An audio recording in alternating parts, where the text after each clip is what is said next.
Hello everyone, welcome to our channel. இன்றைக்கி நம்ம சேனலில் ஒரு இன்ட்ரெஸ்டிங்கான vlog தான்.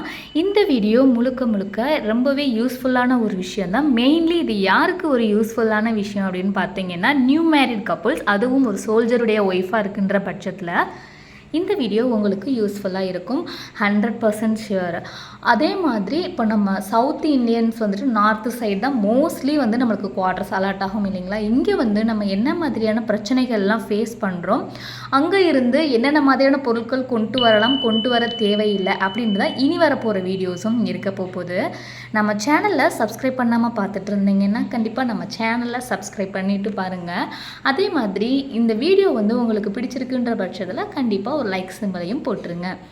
சரி, okay, go to the concept. இப்போ வந்துட்டு நான் பஞ்சாபில் வந்துட்டு பட்டிண்டா அப்படின்ற ஒரு பிளேஸில் தான் இருக்கிறேன்.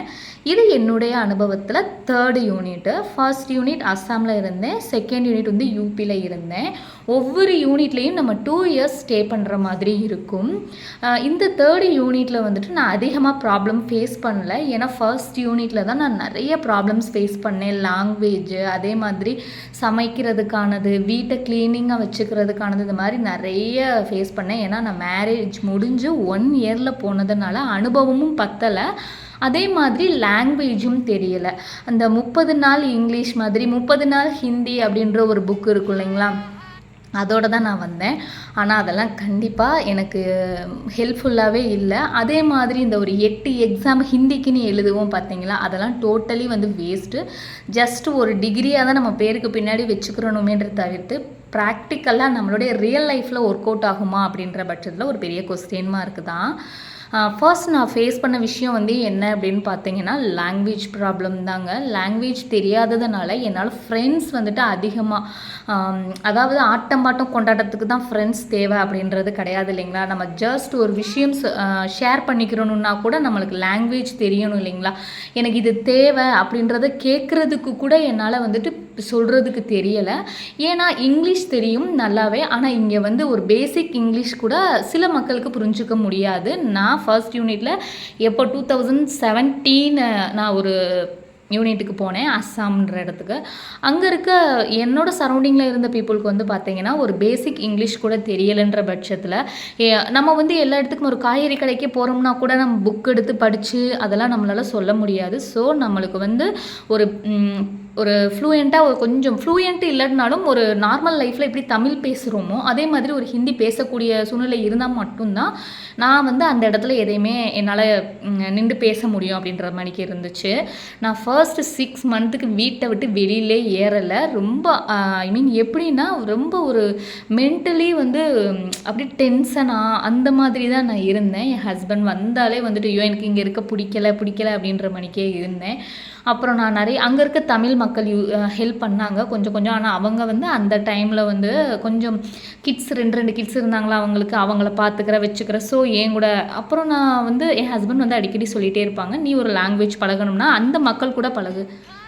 ஸோ பக்கத்தில் வந்து அந்த மாதிரி லாங்குவேஜ் பீப்புள் கூட சேரு, அப்போ தான் உன்னால் நல்லா ஒரு கற்றுக்கிற முடியும் அப்படின்ட்டு. அப்போல்லாம் வந்து நம்ம தயங்குவோம் இல்லைங்களா. நம்ம ஊர்லேயே சில மக்கள் கூட டக்குன்னு பேசணுனாலும் டக்குன்னு நம்ம மெர்ஜ் ஆக மாட்டோம். இன்னும் அந்த வந்து அந்த ஒரு ஃபியர் வந்து நம்மளுக்கு இருந்துகிட்டே தான் இருக்கும். இப்போல்லாம் விட்டோம்னா பேரம் பேசுகிற அளவுக்கு இறங்கிட்டோம் இல்லைங்களா. அந்த மாதிரி அந்த சமயத்தில் எனக்கு எக்ஸ்பீரியன்ஸ் இல்லாதனால லாங்குவேஜ் ப்ராப்ளம் வந்து நான் ஃபேஸ் பண்ணேன். லாங்குவேஜ் ப்ராப்ளம் இருந்ததுனால எனக்கு ஃப்ரெண்ட்ஸுமே நிறைய எனக்கு இல்லை. 6 மந்த்துக்கு அப்புறம் வந்து நாங்கள் கோர்ஸ் எல்லாம் அலோகேட் பண்ணுவாங்க வின்டர் சீசன் அப்போது.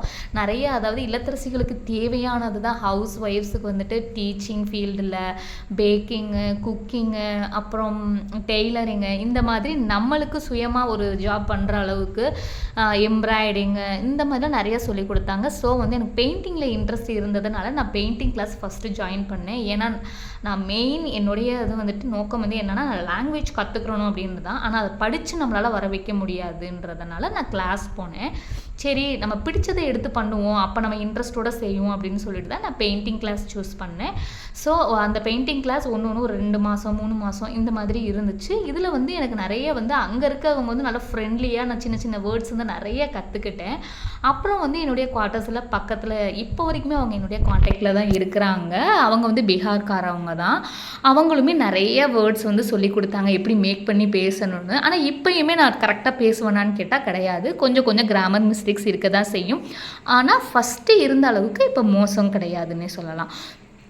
அதனால் நீங்கள் வந்து லாங்குவேஜ் இங்கே வந்து தான் கற்றுக்கிறணும். கற்றுக்கிறதுக்கு வந்து நீங்கள் நிறையா பீப்புள்ஸ் கூட கம்யூனிகேட் பண்ணணும், சரிங்களா? நீங்கள் வீட்டுக்குள்ளேயே இருந்தீங்கன்னா உங்களுக்கு யாரும் வந்து சொல்லித்தர போகிறது கிடையாது. ஃபர்ஸ்ட் இஷ்யூ லாங்குவேஜ் தான். செகண்ட் இஷ்யூ வந்துட்டு நான் ஃபஸ்ட்டு ஃபேஸ் பண்ணது வந்து என்னென்னா, சாப்பாடு வந்து நம்ம ஊரில் இருக்கிறதுக்கும் இங்கே இருக்கும் டோட்டலி டிஃப்ரெண்ட்டுங்க. அதுவும் நீங்கள் நாக்குக்கு ருசியாக சாப்பிட்ற ஒரு ஆளாக இருந்தீங்கன்னா இங்கே செட்டே ஆகாது. ஏன் அப்படின்னு பார்த்தோன்னா, ஸ்பைசஸ் எல்லாமே டிஃப்ரெண்ட் டேஸ்ட்டு. நான் அங்கேருந்து வரப்போ என்னென்ன மாதிரியான திங்ஸ் எல்லாம் கொண்டு வந்தேன்னு பார்த்தீங்கன்னா, முழு உளுந்து, அப்புறம் மசாலா ஐட்டம், என்னென்ன மசாலா ஐட்டம் நம்ம குக்கிங்க்கு தேவையோ அது ஃபுல்லாமே அரைச்சி கொண்டு வரது, பேக்டு ஐட்டம்ஸ் இது ஃபுல்லாமே நான் எடுத்துகிட்டு வந்துட்டேன். ஏன்னா இங்கே மசாலா எல்லாமே டிஃப்ரெண்ட் டேஸ்ட்டு, எல்லாமே கரம் மசாலா டேஸ்ட்டில் தான் இருக்கும். அதனால் மசாலா ஐட்டம்ஸு கொஞ்சம் கஷ்டமாக தான் இருக்கும் ஸ்டார்டிங் ஸ்டேஜில். அப்புறம் வந்து நீங்கள் கொஞ்சம் கொஞ்சமாக அதை சேஞ்ச் பண்ணி கொண்டு வந்துடலாம். இந்த ஒரு சின்ன வீடியோவில் குவார்ட்டர்ஸ் பற்றின முழு டீட்டெயில்ஸ் வந்து என்னால் சொல்ல முடியாது. இன்னொன்று பார்ட் 2 வீடியோவாக நான் பேஸ் பண்ணி இன்னும் வந்து சுவாரஸ்யமான விஷயங்கள் நான் சொல்கிறேன். அதே மாதிரி உங்களுக்கு குவார்ட்டர்ஸ் பற்றின வேறு ஏதாவது டவுட்ஸ் இருந்தால் கண்டிப்பாக கமெண்ட் செக்ஷனில் கேளுங்க. நெக்ஸ்ட்டு வரப்போகிற வீடியோவில் வந்து கண்டிப்பாக நான் அதை பற்றின டீட்டெயில்டாக உங்களுக்கு கொடுக்குறேன். இப்போதைக்கு இந்த வீடியோவில் இந்த விஷயங்கள் மட்டும்தான் என்னால் ஷேர் பண்ண முடிஞ்சிச்சு. இது வந்து என்னுடைய ஹால் ஏரியா வீட்டில் இருக்கிறது. என்னால் முடிஞ்ச அளவுக்கு ஹேண்ட் கிராஃப்ட் பண்ணி டெக்கரேட் பண்ணி வச்சுருக்கேன். இப்போ தான் வந்து 2 மாதம் ஆச்சு. 2 மாதத்துலேயே லீவ் போயிட்டோம். இனிமேல் இந்த ஆர்ட் கிராஃப்ட் ஒர்க்ஸு, அதாவது அதிக செலவு இல்லாமல் பண்ணக்கூடிய வேலைகள் என்னவோ அந்த வகையில் என்னுடைய வீட்டை அலங்கரிக்கிறதுல எனக்கு ரொம்பவே இஷ்டம். ஸோ இனி வரப்போகிற வீடியோவில் சின்ன சின்ன அப்டேட்ஸ் வந்து நிறையவே இருக்கும். இதில் வந்து உங்களுக்கு ஏதாவது யூஸ்ஃபுல்லாக இருக்கும். அதே மாதிரி ஆர்ட் அண்ட் கிராஃப்ட் பண்ணுற வீடியோஸும் போடுவேன்.